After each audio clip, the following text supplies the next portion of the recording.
gente no seco. Nos dias a gente consegue ver lá ao fundo da nossa imagem, doutor, e para você também que está assistindo em casa, é a Avenida Paulista. Lá em cima a gente vê um céu claro, azul, mas ali embaixo, todos os dias, a gente vê essa faixa cinza.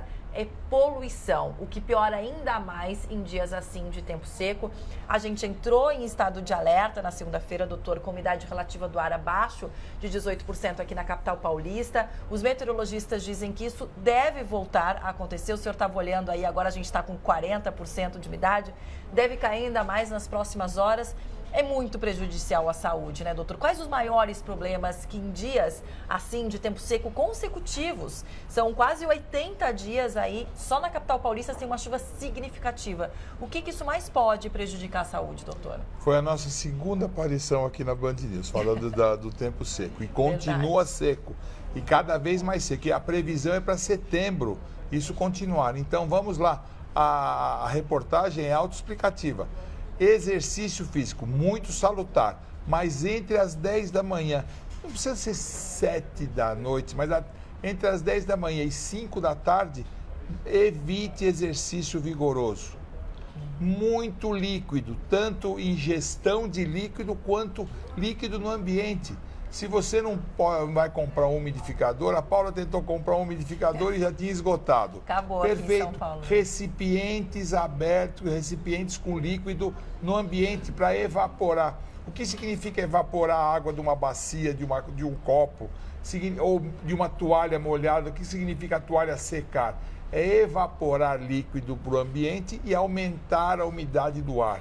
Muito líquido, porque esse líquido que vai umidificar as suas mucosas, boca, nariz e olho, certo? E vai te deixar mais disposto. Independente de estarmos com frio, a ingestão hídrica é muito importante. Os líquidos isotônicos de reposição, que até são caros, água de coco maravilhosa, que tem água, tem glicose, tem potássio, tem sódio, é uma coisa muito salutar, e água mesmo. Usar em algumas ocasiões a lágrima artificial no olho, usar líquidos umidificadores no nariz, usar goma de mascar associado a muita ingestão de líquido para umidificar a boca. Quem tem asma, quem tem bronquite, tem medicamentos para tal, para evitar que os brônquios se fechem. Essa época é a época mais chata para quem tem alergia respiratória. É uma época muito chata para pessoas de muita idade, acima de 70 anos, ou crianças que necessitam um cuidado especial por uma boa hidratação, por uma boa fluidificação das nossas mucosas. Já falei o que é mucosa. Mucosa é aquele tecido que não é pele. A boca, nariz, olho, aqueles tecidos que não têm pele. É um tecido, vamos dizer, parece carne, né? Isso é mucosa. Elas precisam ser umidificadas.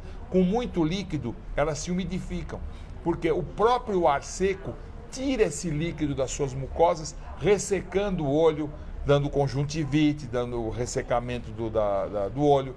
Aumenta muito a incidência. Eu estou vendo muita gente com epistaxe, que é sangramento nasal, por causa do tempo seco, a boca seca, começa a própria gengiva, começa a dar muita gengivite, mau hálito, dificuldade até na higienização da boca. O segredo é usar roupas adequadas, certo? Roupas leves, tomar bastante líquido e evitar exercício vigoroso nesse período onde tem muito sol, apesar do frio, e a umidade relativa do ar baixando. A umidade relativa do ar do deserto é ao redor de 10%. Nossa. Nós estamos atingindo umidade relativa do ar do deserto em alguns horários do dia, principalmente à tarde. E quando está quente também, né, Exatamente. doutora? Ainda tem isso, tem o sol predominando, a umidade baixa e geralmente a temperatura muito mais alta. Nem está parecendo inverno, na verdade. E não tem vento, então isso faz com que os poluentes fiquem parados e não existe a maneira de reciclar esse ar.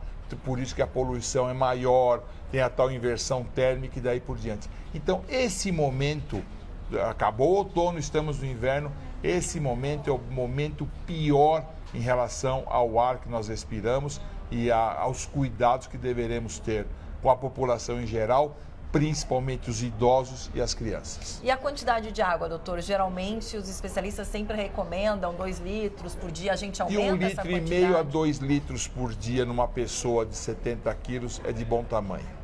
É evidente, se for fazer exercício, se for transpirar, aumentar essa ingestão de líquido. Isso eu estou falando em pessoas normais, quem tem problema cardíaco, problema renal, outros tipos de coisa, tem que conversar com o seu médico para entender o quanto vai ingerir de líquido. Sempre que se fala para o público, é para a população normal. Não podemos orientar, por exemplo, quem faz diálise, que quanto vai ingerir de líquido. Isso é uma orientação do médico que orienta a diálise dessa pessoa. A mesma coisa quem tem insuficiência cardíaca e outras coisas mais. E o tempo seco, além de tudo isso que a gente já na hora já coloca como consequência, como responsabilidade do tempo seco, que o senhor falou, o olho seco, a boca seca, o nariz sangrando, tem outras consequências, como por exemplo a gente estava conversando antes, né, doutor? Dor de cabeça, enxaqueca acaba aumentando também nessa época. Descompensa, né? Quem tem enxaqueca e está diante desse ar seco, esse tempo seco, essa poluição, pode descompensar mais, pode ter uma maior congestão nasal, pode ter, enfim, a pele de quem tem, na época do tempo seco, os dermatologistas orientam de usar creme hidratante, porque a pele está mais seca, até a maneira de tomar banho nessa época, para evitar grandes